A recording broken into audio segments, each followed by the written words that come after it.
দেখ নিজের মেয়ের কেমন বড়াং করে শোন। আমার মেয়েও কিন্তু কম নয়, লাখ এক। যেমন দেখতে তেমনি তার গুণ। পড়াশোনা থেকে রান্না বান্না সবেতেই 100-তে 100।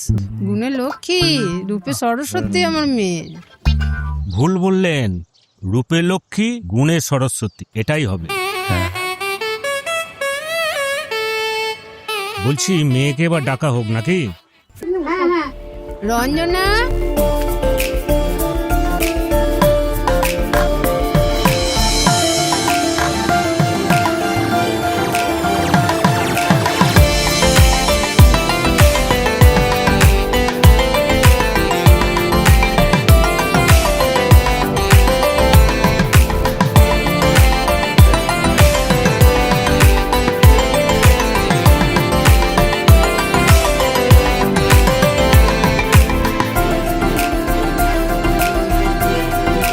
আচ্ছা, এবার ওদের দুজনকে একটু একা ছেড়ে দেওয়া দরকার, যাতে দুজনে একটু কথা বলতে পারে। কি কথা?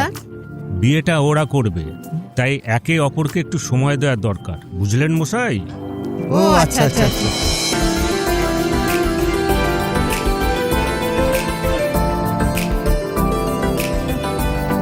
আমি যেরকম কল্পনা করেছিলাম তুমি সেরকমই।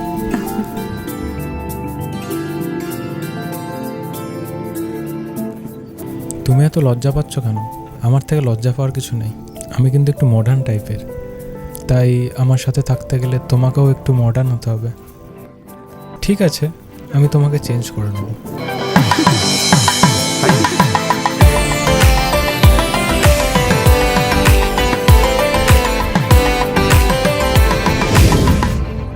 শুনলাম নাকি কাল তুই মেয়ে দেখতে গিয়েছিলি, কি হলো? আচ্ছা, তোকে মেয়েটার ফটো দেখায়নি না? এ দেখ তার ফটো। তুই যেরকম কল্পনা করেছিলি সেরকম মেয়েই পেয়েছিস। পুরোটা নয়, কিন্তু আমি ওকে নিজের মতো করে তৈরি করে নেব। মেয়েটা খুব সিম্পল। আজকালকার দিনে এই রকম স্বভাব চরিত্রের মেয়ে পাওয়া খুবই মুশকিল।